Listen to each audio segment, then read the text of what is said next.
Well, happy Tuesday, everybody. I'm Dr. Lori Davis, here with my friend, Dr. Ramin Modiri.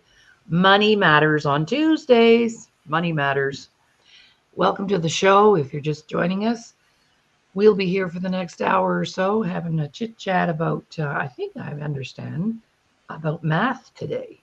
One of my favorite or least favorite topics, but I know you'll make it fun. Just a couple of announcements.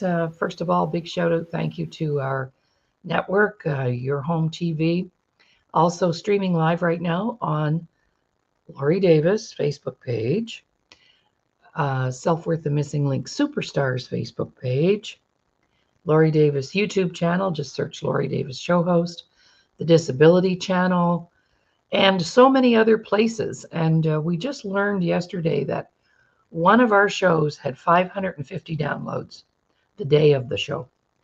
That's pretty exciting. And we were excited about that. So, are you there, Dr. Ramin? Are you there or are you frozen? He looks a little frozen to me.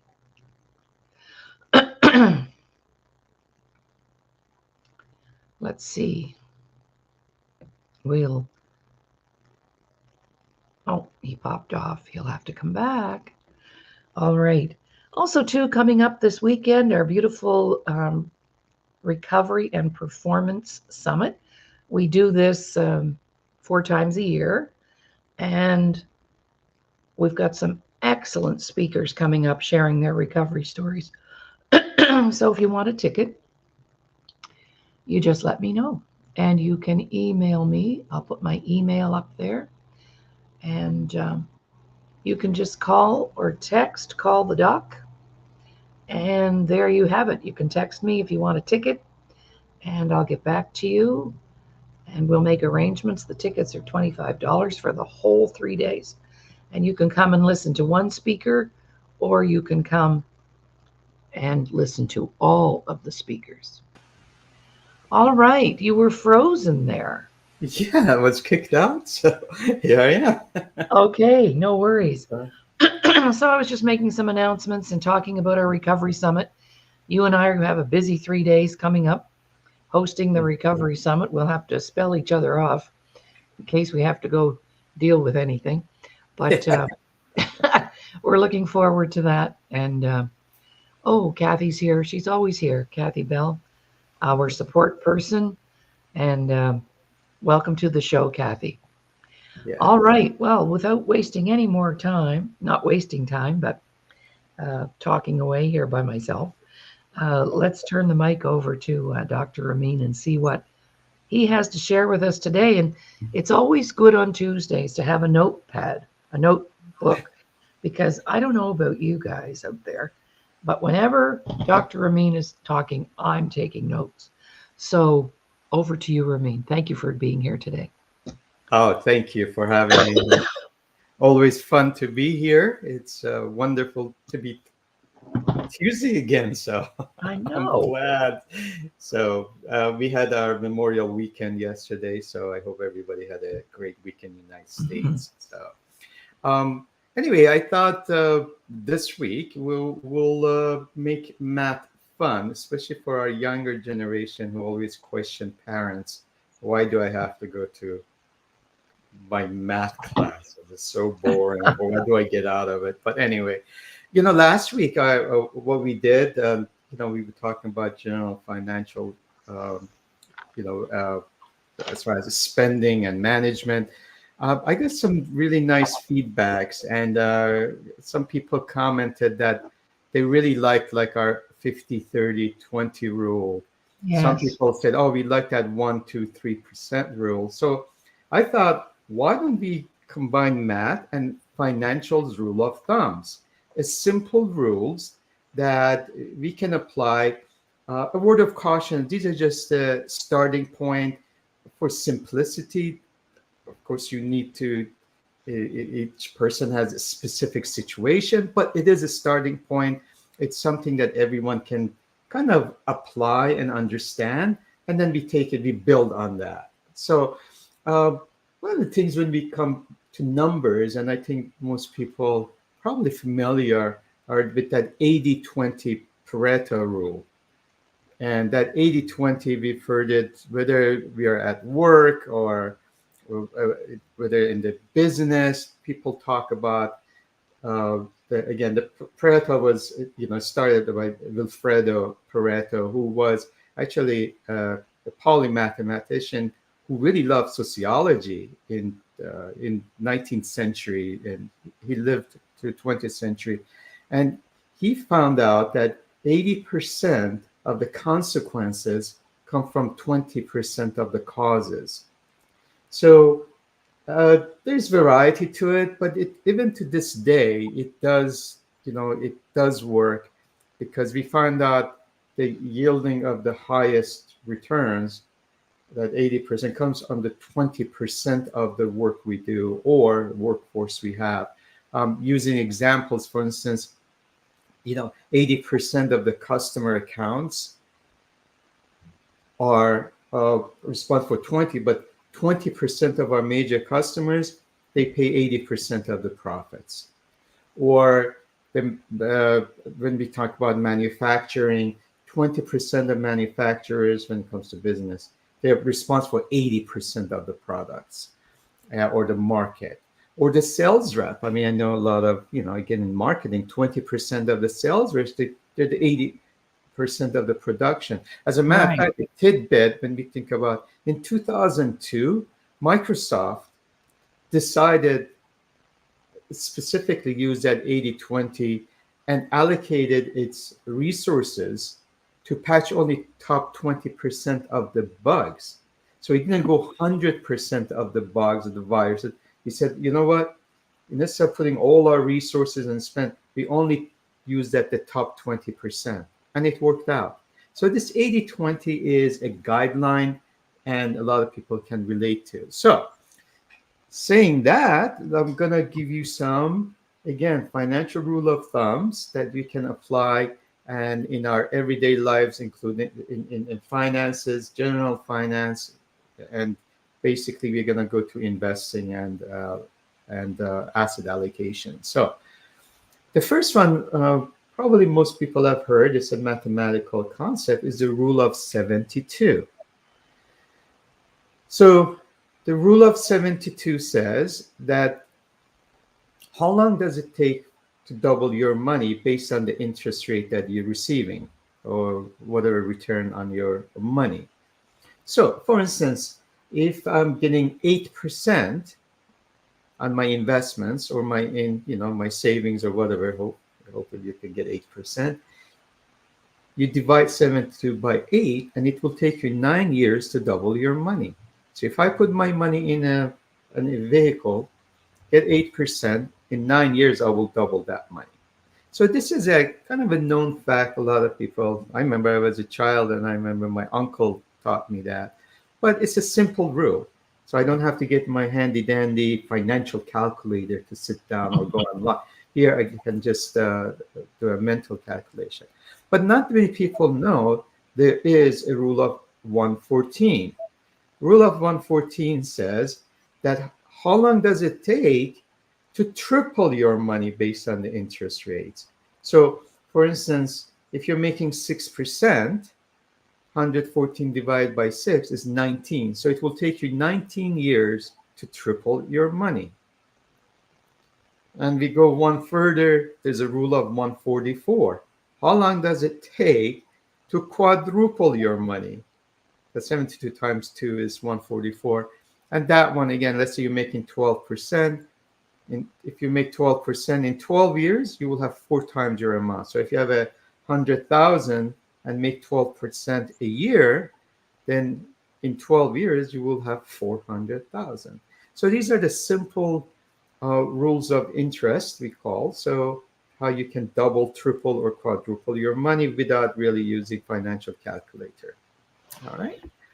Other simple rules are, and I know it has some religious background, but saving, they always told you've got to save 10% of, especially for younger people starting their career, put aside 10% of your income.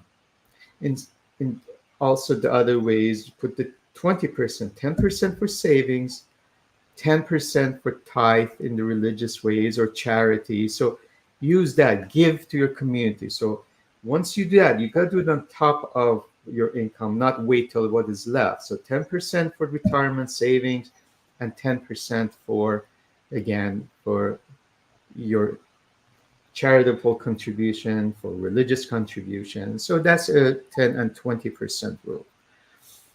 When it comes to insurance, there is an old saying that the rule of thumb for having the right amount of coverage, again, to start with, is 5 to 10 times your income. Now, it all depends. Do you have a lot of debt? Do you have large mortgages? Do you have how many people are in your family, the dependents? If you're single, obviously it's a lot different than when you have like 5 children. So, but that is a rule of thumb. So if I'm making, let's say again, 50,000, the rule of thumb is I should have 250 to $500,000 in insurance coverage. So that's another general rule of thumb in finances. Another given, again, these are the simple ones. Another given thing is you need to have 3 to 6 months of your income, monthly income, in emergency fund, in the savings, because things like COVID could happen. We could have, God forbid, sickness or accident or laid off. It happens, times are good now, but things could go wrong. So you always want to have that as a backup. So these are the simple financial planning rules that, again, it's just a starting point, but it is, again, it's a mathematical rules. Then it takes me to the 1, 2, 3% rule. And this is based on my own experience. I thought, I remember I was buying a house and it was like the right when the peak of the housing in 2006, 2007. And at night I could not sleep. It was like, I had this, and they want an answer within a day. And that was like it's a large investment. So the rule is, look at the thing that you're buying. If it's 1% of your annual income, sleep on it for one day. So 24 hours. So if I'm making 60,000 and I'm buying something for 600, let's wait for one day before I answer to the whoever is calling upon us. If it's 2%, then let's sleep on it for 2 days. And if it's more than 3%, let's say you're buying a car or a house, then sleep on it for 3 days. I've found, again, this is my personal experience. After 3 days, we call the utility of the decision goes down. So whether it's 3 days or a month, you come to a conclusion. The first 3 days, I think you already know your answer. So that's my 1, 2, 3, or 1%, 2%, 3% rule. Now let's talk about managing your finances. And this is where I also got a good feedback. I call it 50-30-20 rule. And there's a variety on that.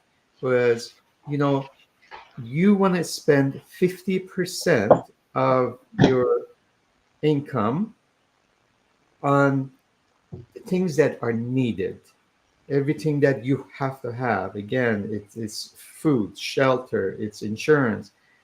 30% is on your wants, and then 20% is the rule of savings for the future and today. So that's 50-30-20 rule. And as I mentioned, it was a good feedback.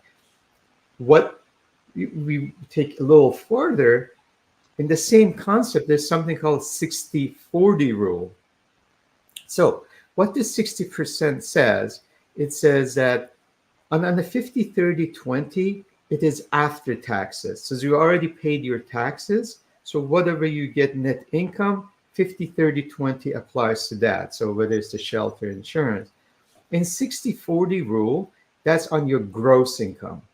So what that says is 60% of your gross income goes to things that are necessities: taxes, social security, insurance, housing, food, grocery, transportations, utilities.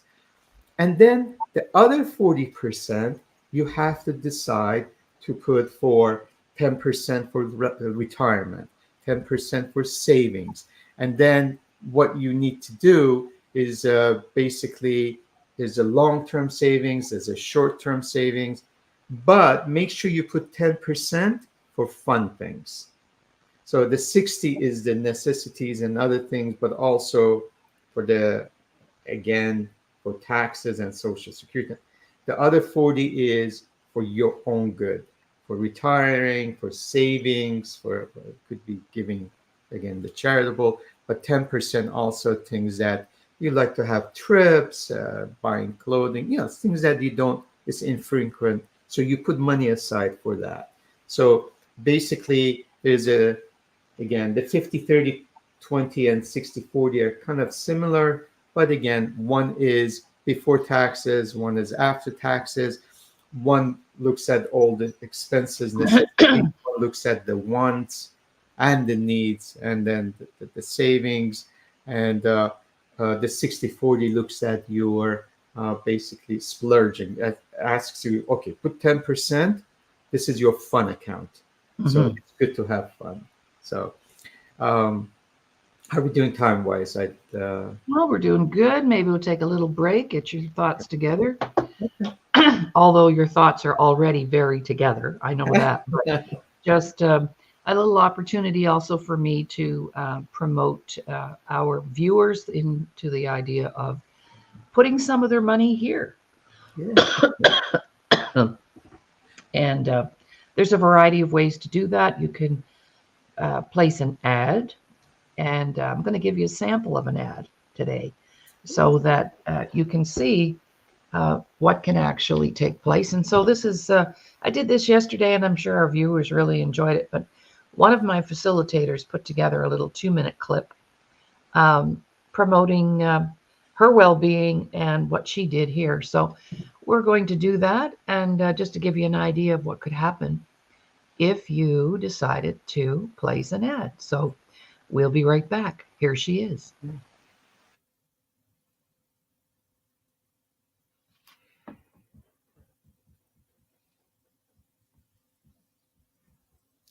Good morning, everyone. My name is Susie. I decided to come on this platform and share my story, hoping that it will be encouraging to many of you. I grew up in a toxic home where I couldn't speak out. I didn't have any feelings, and I wasn't allowed to voice or express myself.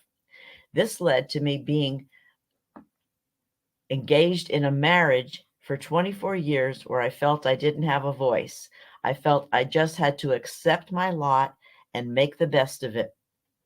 I was an unempowered woman. I know many people suffer in this way, and we think that that's all we can do in life. However, after 24 years, we did get divorced, and I was crushed. I didn't know where my life was going at this point. I did start to pick up the pieces and recover, and I did a lot of emotional work. One of the things that I did that was very successful was enrolling in Dr. Lori Davis's self-empowerment workshops. Self-empowerment is a process where you go through, over a period of weeks, an examination of your feelings, your life, and your experiences to find out who you really are.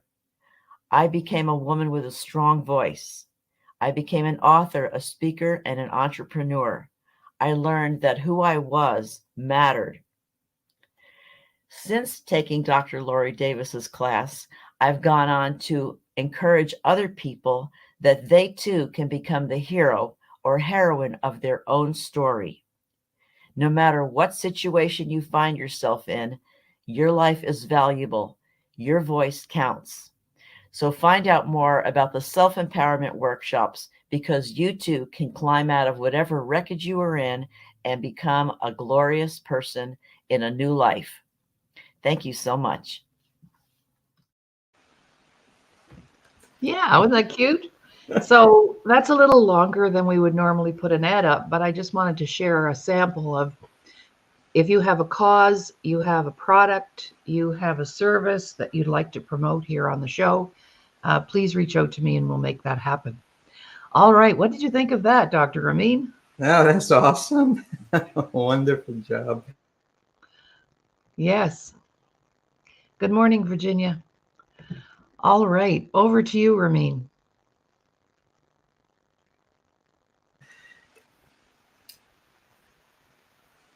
Over Oh, to I you, think I was Ramin. frozen again. Oh, Yes, you hello. were. Yes. Okay. No, no, wonderful, wonderful. Lots of truth in that. So Mhm. appreciate All right. Back to you. I'm writing down these numbers, these rules of thumb. Rules of that. thumb Yes. Okay. for managing our money. And I really love, I have to say too, I'm one of those people. The 50, 30, 20 made so much sense to me.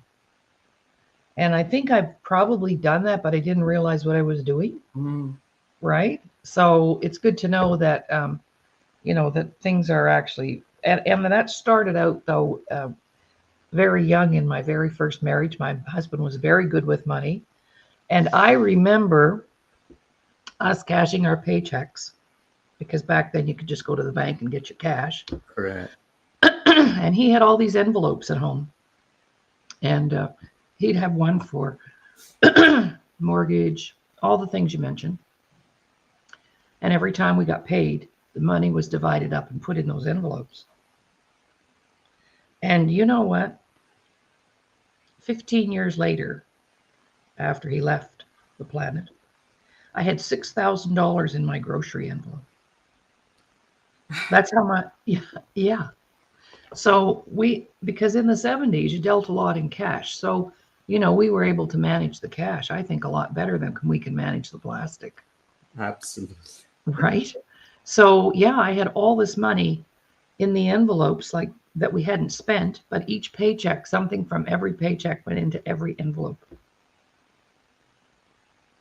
It's a system, right? No, it is It important worked. having a system, and that's the biggest problem. And with credit cards, they make it so convenient that you Mhm. don't have to have a system.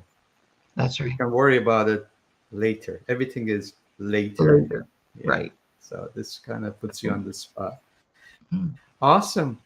So now that we did like the basics of finances in a sense, I'm going to get into a little more excitement. Let's say now you have investments and you have some money for your retirement, and is you say, well, where do I put that money?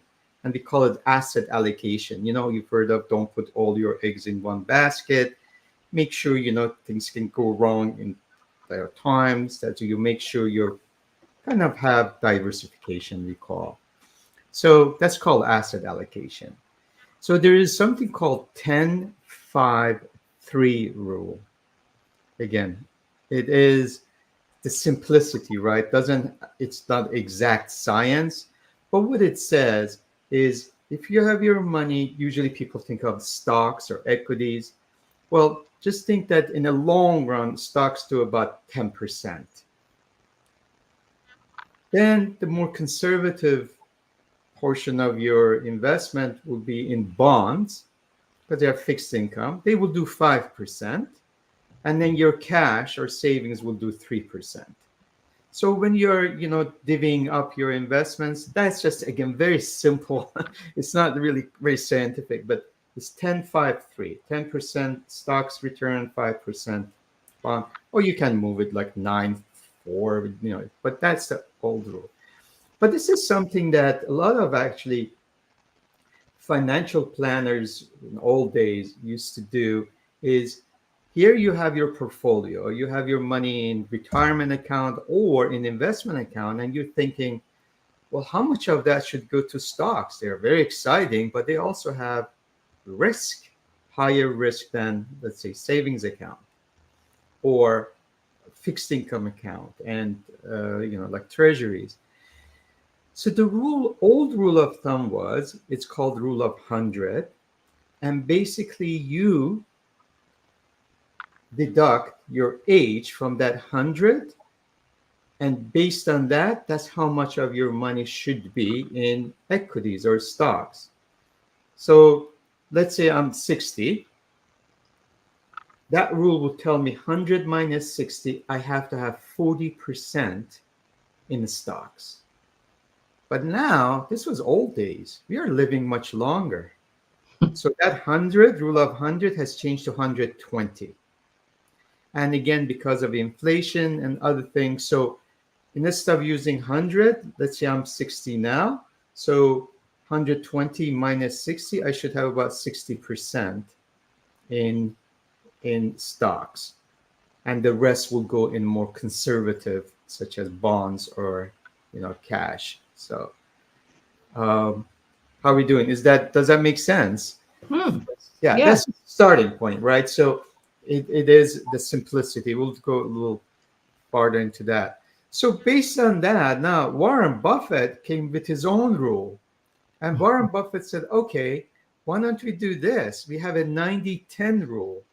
And his rule was we put 90% of our money in the index funds, let's say S&P 500. So we call it passive income in stocks. So 90% in that and 10% in short-term government bonds.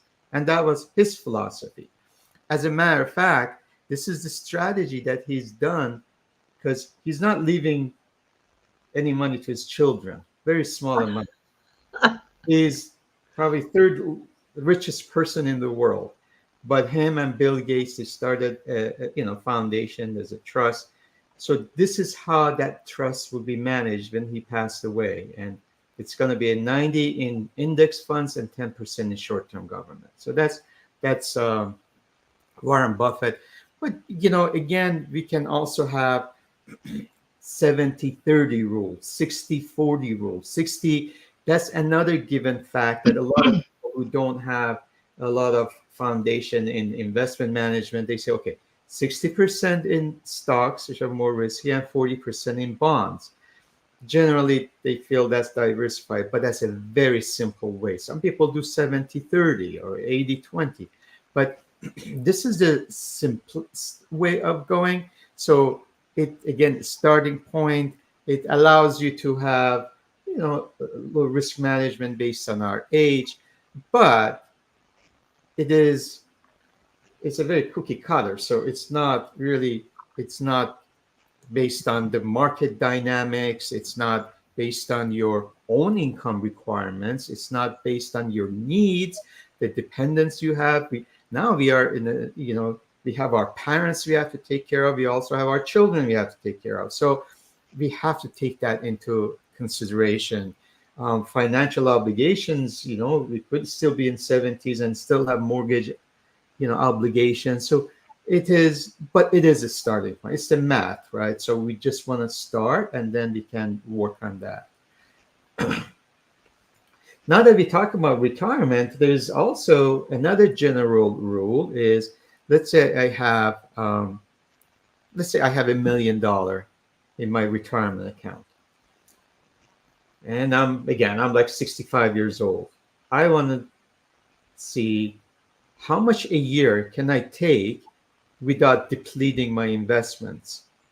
So the general rule of thumb, again, is called 4% rule. That means if you take 4% of that investments, that money is going to last as long as you live.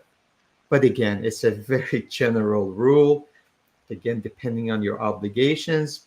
But being, again, conservative, it has worked out. So if I take $40,000 and then hopefully the investments are growing, you have to take inflation. So every year I take, based on inflation, I add that. So it's 4% today. If inflation is 5%, then I will take 4.2% next year. So every year I will increase it based on inflation. If there's no inflation, that 4% stays. I'll just take 4% of my assets, investments, and that should last me for a long time. And that's our 4% rule. So um, I'm going to go now the reverse. We talked about how we are building money where we have to allocate it. But how long does it take to lose our money? So Overnight. overnight, right. But this is mainly on, nowadays, most of our, especially newer generations, they have not seen inflation. they don't remember that we do have something called inflation, which really erodes your buying power. So there's something called rule of 70. That means how fast it will take to lose the power of your money over years. So we call it rule of 70, and it's mainly for the inflation, or if we are in the bad investments when it goes down. So uh, basically, the rule of 70 says that dividing let's say in this case inflation, you divide 70 by the inflation percentage, and that's how long it takes to have your money in half, or the buying power. What I mean by that is, let's say inflation is 5%. And inflation erodes your buying power. So if your money hasn't changed, you put your money in a bank account, haven't made any money, and in 70 divided by 5, it will take 14 years that your money will be cut in half. So the money that you had today, it will be only worth half in 14 years. So that buying power, that's what Wow. people get interested in stocks or get into gold or real estate, because they want to have that the purchasing power, which is the inflation, which is really a tax on your money. So that's why you cannot put, people say, well, I'll put my money under the mattress. Yes, you can put that cash, and then 14 years later, you can only buy half of what it's worth. And Right. in our classes, as we do the 100 Shades of Prosperity. We emphasize a lot about different asset classes. We look at the currencies, how one currency relative to other currency can lose its buying power, how the gold has been out of window, and now we have these, we call it fiat money, which have no backing, and overnight you can lose, your the value of your currency. Mhm. Today you're buying a banana for, I don't know, for 20 cents. Tomorrow you got to come up with a bag of money to go and do that. And I have stories about just the inflation, which I will share. And do we need a break, or we can go on with this? No, we're good. We're good. I'll Mhm. share a story with inflation, since I remember it was in, uh, I was very much involved with the Turkish economy and stocks. I used to travel at least once or twice a year to Istanbul, and they came from nowhere, but the inflation was unbelievable. It would be 60, 70%. So in 1990 and 2000, when they had the election, the president says, I'm going to make you all millionaires. And he was right, because $1 was equal to 1.4 million Turkish lira. So if you want to take a taxi, you would take a bag of, or a briefcase to pay for your taxi ride. Gee. So that's how the inflation can eat up the currency. So basically in 2002, Turkey defaulted on their loans. And then one of the things they did, they took 6 zeros off their currency of the Turkish lira. And I remember I started, again in 1987, 1988, 1 lira or $1 was 40 Turkish lira. By year 2000, one again dollar was 1.4 million Turkish lira. So that's how inflation can really eat up. And the money was really, the paper was worth more than the money itself, because you had to print all that. So that's it's inflation. In Turkish they call it zam. So it was like, oh, we have zam. So anyway, so I'll got a couple of more ideas. I hope this is helpful for our audience. Again, it's the simplicity I'm trying to. Um, sometimes we call it napkin finance, because you can write these in one napkin and just give it to your children or young people, anyone. Say, okay, just follow these 15, 16 rules, and you should be okay. Because Yeah. sometimes we complicate with the with right now with all this AI and Chat GPT. What we can do?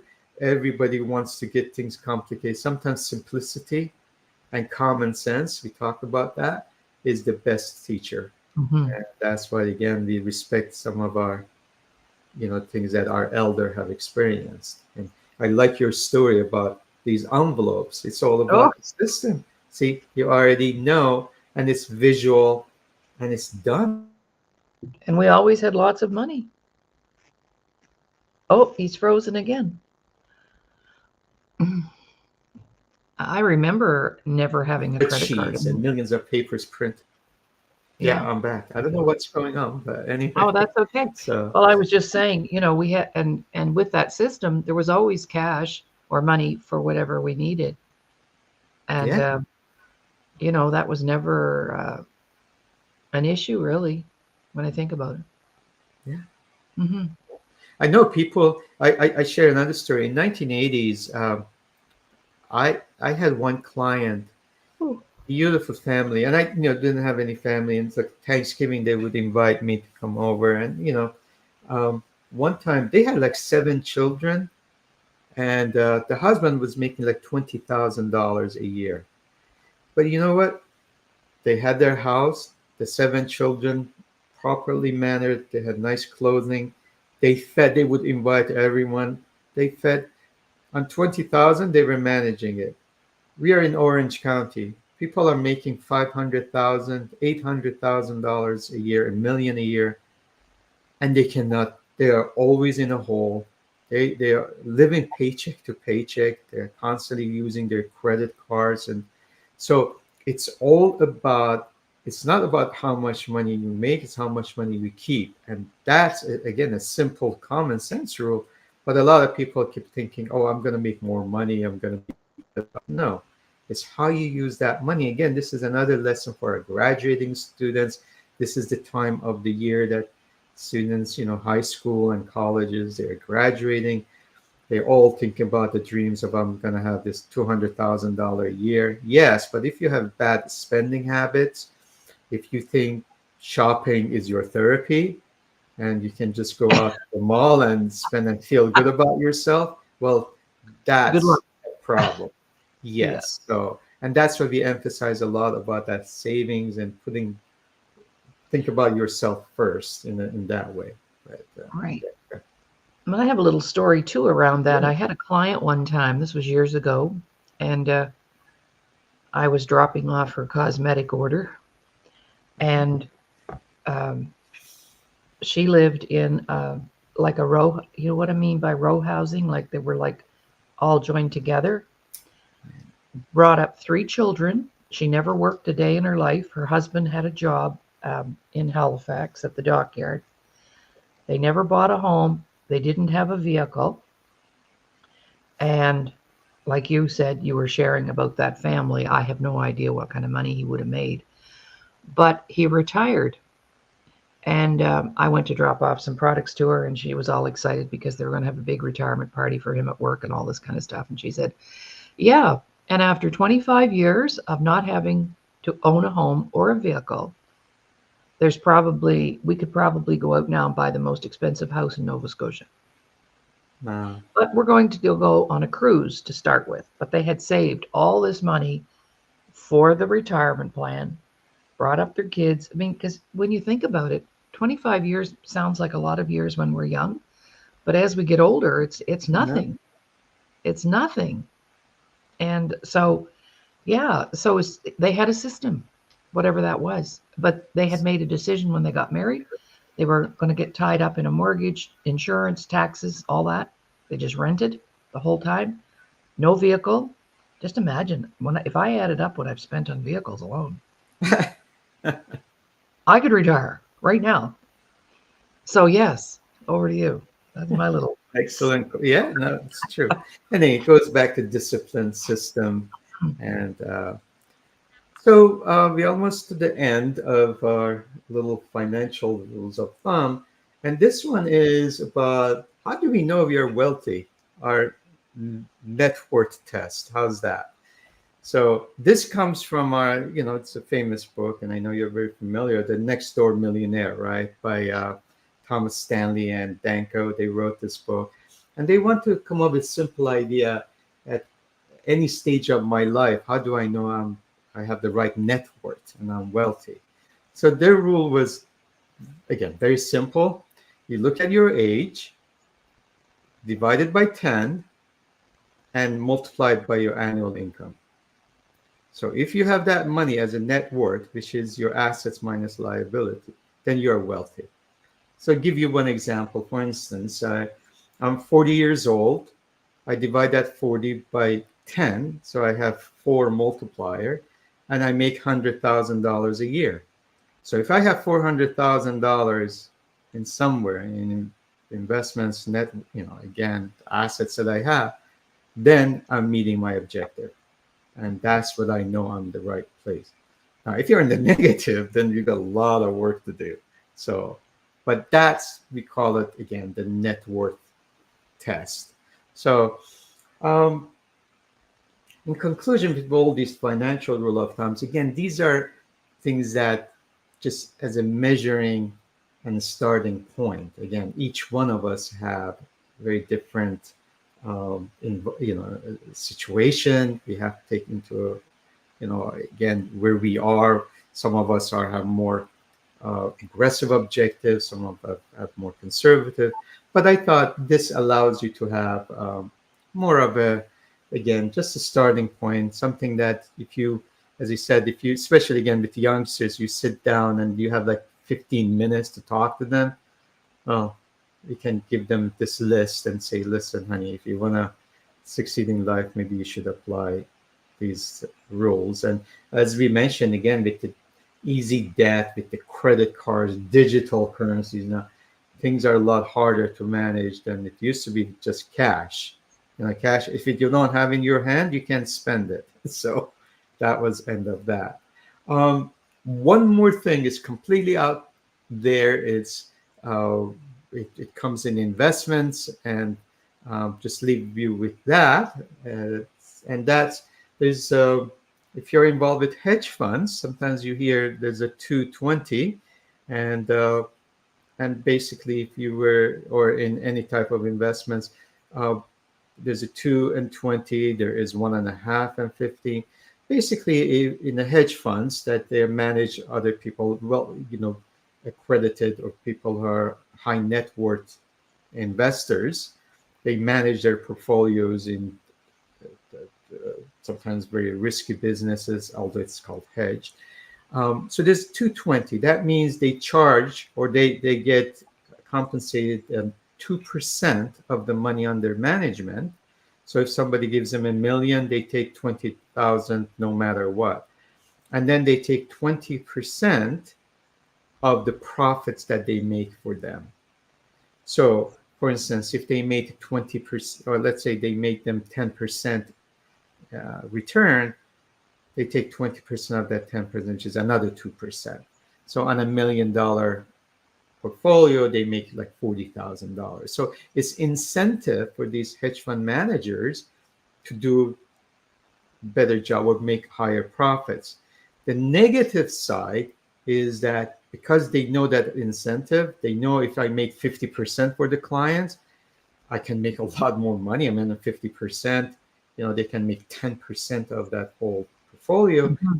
Then they become very aggressive and they take the undue risks, because there's no really a lot of restrictions. So that's what it is. 220, if you hear sometimes in the movies or some investment managers or the hedge fund managers, they do 1.5 and 15. They charge only 1.5% of the money under management and take 15% of the profits. So I leave you with that. That was just more on a high end of the things. But this is my rules of thumb. Beautiful. Well, we have a couple of comments I want to put up because one is raising a question, which I think is a good idea. But first of all, good morning. Good morning, lovelies. 2 rock stars right there.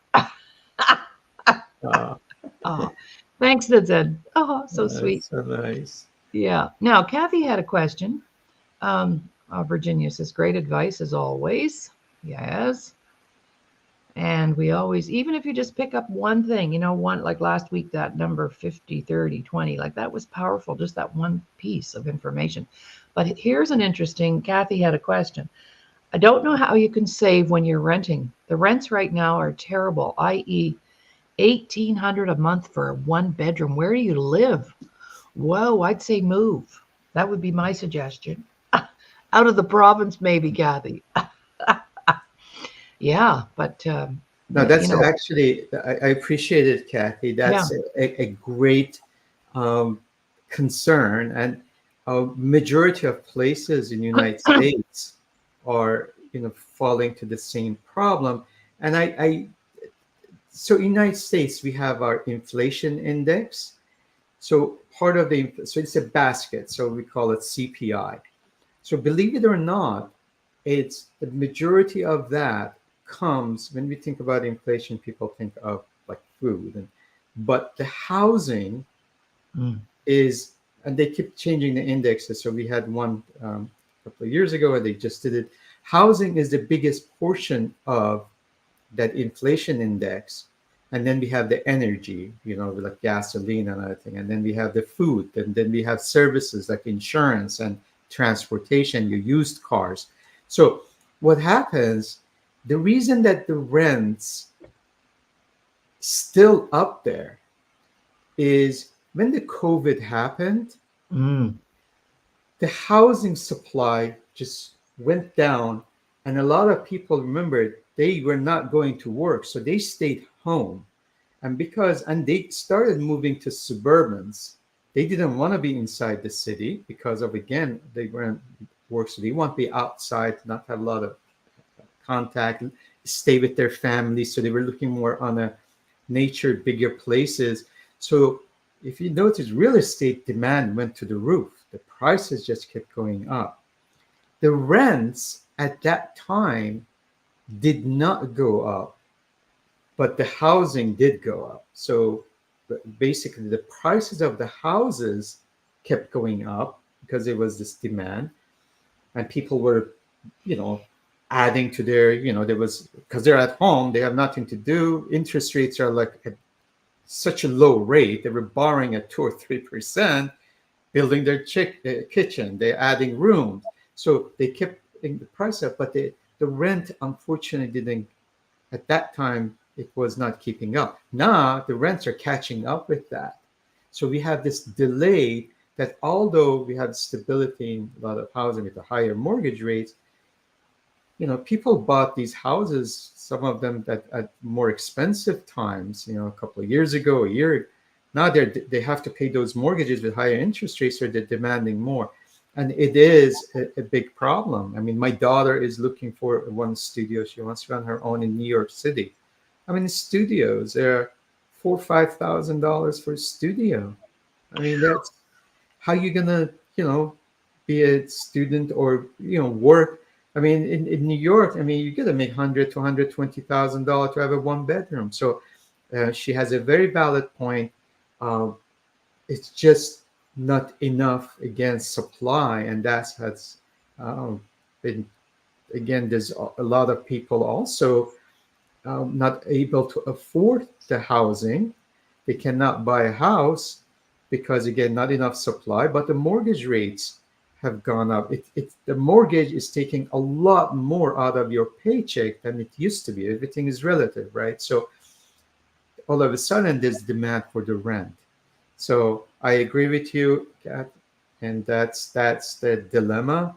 But the good news, like in the United States, not all the states, like you mentioned, was a little joke in there, but it is in the United States. A lot of people are moving. They're moving from a high expensive, especially in real estate, to places that they're more affordable. Cost of living is a lot better. We look at in the United States, I can tell you the four most expensive states to live in. We have Hawaii, New York, Hawaii, Massachusetts, New York, and California. There are the four. The least expensive are some of them, and they're mostly in South. Uh, we have, for instance, Tennessee is like number 6 or 7. We have West Virginia, we have Arkansas, Oklahoma. So those are some of the places that are a lot more affordable for the income that people are making. Especially a lot of people, there are, You caught my cough. I did. They're on satellite. So Yeah. You don't have to go to office. So, anyway, thank you for the And question, Kathy. yeah, and who wants to live in Oklahoma? All those tornadoes last weekend, I know. right? Yeah. So yeah. So good points there. Wow, the girls are all here today, Kathy and Nadzen and Virginia. Oh, Wow. thank you. Yay. Watching the show live. So thank you so much for those numbers. I took notes. Hmm. And always educational, so educational, the information that you have. You're like a walking encyclopedia, really. And we call That's the well now, age. Right? yeah, I know it's Wikipedia now, Wikipedia, whatever. But thank you for that. And tomorrow, our show, our wellness show, we're going to have Mr. Doug Smith as my guest tomorrow. Awesome. Yes, we're going to talk about trauma and wellness and how to work on that. So he'll be our guest. And of course, in an hour or so, we're going to do our show, Doug and I, the press box. So we have a guest today too. So it'll be fun to exchange information there. And if I get two guys on together talking sports, I just sort of sit back and listen because that's what guys like to do and what guys like to talk about. So anyway, thank you so much, Ramin, for today. And just another plug, Ramin and I will be hosting our upcoming Recovery Summit, Recovery and Performance Summit. We've got names coming in on the hour for people that have bought tickets and want to attend. So it's going to be a smashing event. And we have 18 beautiful speakers coming in and sharing their personal stories. Everything from a plane crash, walking away from a plane crash, to wellness issues, to relationship stuff. There's somebody there for everybody. So it's worth it. And you don't have to come and stay for 3 days, even though some people do. But Ramin and I have to be there for 3 days, but people can come in and leave and come back if they have something else on their plate. And or you may just be wanting to come and support your friend who's speaking. So yeah, I'm going to speak, and Ramin's going to close off our event with some healthy financial tips. He's going to do a presentation for us at the very end. And Kathy says she'll have to rewatch this particular show. That's good. Yes, that's good. All right. So I guess that's all for announcements. And looking forward to having you back next week, Ramin. And I know you'll come up with something really cool. You always do. And look forward to seeing the show again as well. All right. Anything else, Ramin, you'd like to say? We've got a couple of minutes left here. No, I mean, again, the last thing is don't make life complicated. I know there's a lot of complications out there. I know there's a lot of world is a challenge, but simplicity is the rule. And we talked about the principles of life. I mentioned about like 10 commandments. I'm just using that as an, and you mentioned about the system. You see how simple, you didn't have to take MBA course or, when you, to do that. And Ooh. Just when he's going to say something really cool, did you notice he freezes up? There you go. So keep it simple is what you're saying. sorry, I don't know what's going on. Okay. But anyway, here I am back. Yes. Simplicity, yes. You don't need to have a PhD to become successful financially. So don't have analysis paralysis. Just stick to the simple rules and then build on it. So anyway. Right on. That's, yeah. All righty. So have a great rest of the week, ladies and gentlemen. Yes. Thank you for being here. And we'll be back tomorrow with the Today Show. Same time, same station. Thank you.